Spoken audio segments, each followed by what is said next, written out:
Do you guys ever get that feeling when you are just trying to learn something, but it sometimes goes terribly wrong and you just wish that you could know of a better way to learn it? In some ways or another, I'm pretty sure we all do, and let's face it, those magical learning goals almost always felt underwhelming and were sometimes even nowhere near the goals we imagined in the first place. To be honest, those were some of the main things I felt when I first tried learning to speak French fluently. And in this video, I want to share with you some of my main experiences and key moments I had when learning to speak this crazy, romantic / Indo-European language we now know as French. Oh, and don't worry, this is not going to be like those 30-day transformation videos where the guys probably end up looking like how they were on day one after releasing the video. Instead, this video will just focus on some of the key takeaways from my learning experiences of speaking French that I am constantly trying to improve on. Alright, let's go.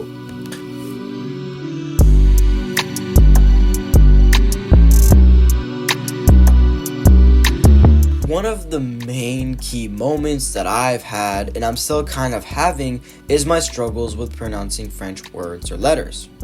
According to linguist PhD student Emily Sabo, one of the most common issues with language pronunciation is unfamiliar sound inventories.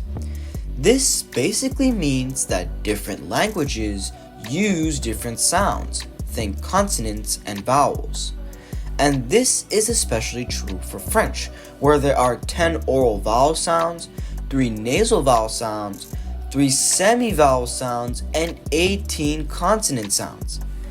I know, it looks like a lot, but we really only need to consider about half of these sounds in order for people to understand our French conversations. Take this consonant sound R, for example. It's super popular because of its sound. To people like native English speakers, pronouncing this sound is quite difficult because we recognize this letter as a constant smooth sound. To tackle with unknown phonetics like this, I personally just go on to Google Translate and use the pronunciation feature for transcribed French words. This helps me a lot in not only understanding the English translations of words in French, but it also tells me the specific pronunciations that I need to vocalize in order for people to understand. I think it's just a quick and easy way to verify newly learned French words to use for French conversations on the go.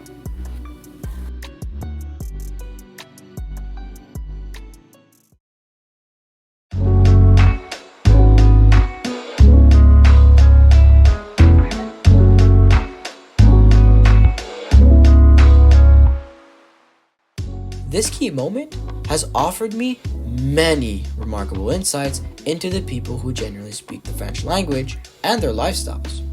Since I live in the city of Montreal, I mainly immersed myself in the Québécois culture with Québécois neighbors and locals, which have also been an essential part of my learning process. By engaging more with these people, and me having recently visited historical landmarks in Quebec City, such as the Château Frontenac, Place Royale, and 𝚠𝚘𝚛𝚔𝚜, I've gained insight into not only the language, but also the people and their unique ways of life. From this, I realized that learning to speak in French extends far beyond just words, as it is really about understanding and relating to the people who speak it. If you think about it, speaking another language means to be able to relate to another human beyond the level of verbal communication. My growing ability to speak the French language living in Quebec led me to feel a part of the province's French culture, their values, traditions, and even the nonverbal cues that shape the French language unique to French Canadians in Quebec. This showed me that learning a language in general is as much about building human connections as it is about grammar and vocabulary.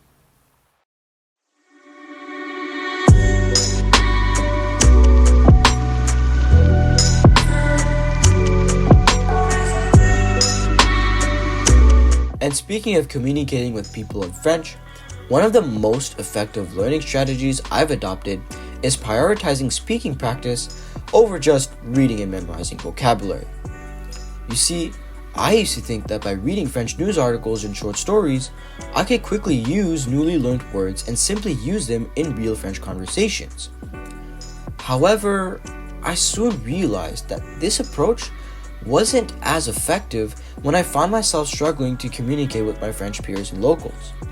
This ultimately just showed my poor pronunciation and word choosing skills that confused people every time I engaged in a conversation with them.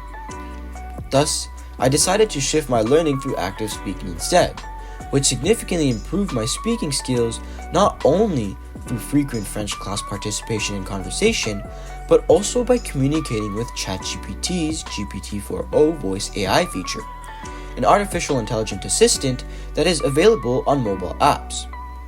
This feature basically uses its knowledge of basic human interactions that it has identified across different language translations across the world. This means that I can tell the AI assistant to speak with me in a specific dialect and a level of French that best suits my skills, and it will do just that every time we engage in a conversation. Just listen to this. Hey ChatGPT. Hey 𝚠𝚘𝚔𝚏, how's it going? Est-ce que tu peux me parler en français avec un accent québécois? Bien sûr, je peux faire ça. Comment ça va aujourd'hui? Non, ça c'est fou mon gars.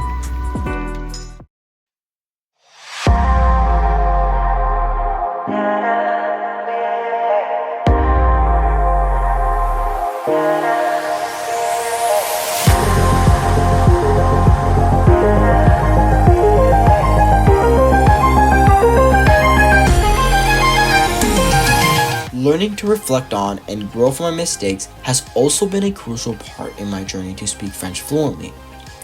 Every time I forgot a word or a phrase to fill up my French conversations in French, I usually just stammered and then continued on by saying the intended English translation of what I wanted to say. This left me feeling heavily embarrassed, to the point where I even tried withdrawing from any future French conversations in fear of facing these mistakes ever again. Over time, however, I actually began embracing these mistakes and understood that making mistakes was simply a natural part of learning that helped me remember correct words and phrase choices to use in French conversations. In an article written by American journalist Benedict Carey, Carey explains that forgetting enables and deepens learning by filtering out distraction information and by allowing some breakdown that, after reuse, drives retrieval and storage strength higher than they were originally. Thus, instead of me internalizing my mistakes into deep embarrassment, I learned to accept my mistakes, express my confusion towards the people that I communicate with, and then remember the forgotten words or phrases for later use. Me having an attitude that made me look at my mistakes as opportunities instead allowed me to embrace many new French words for surprisingly many of the future French conversations that I have had from then on.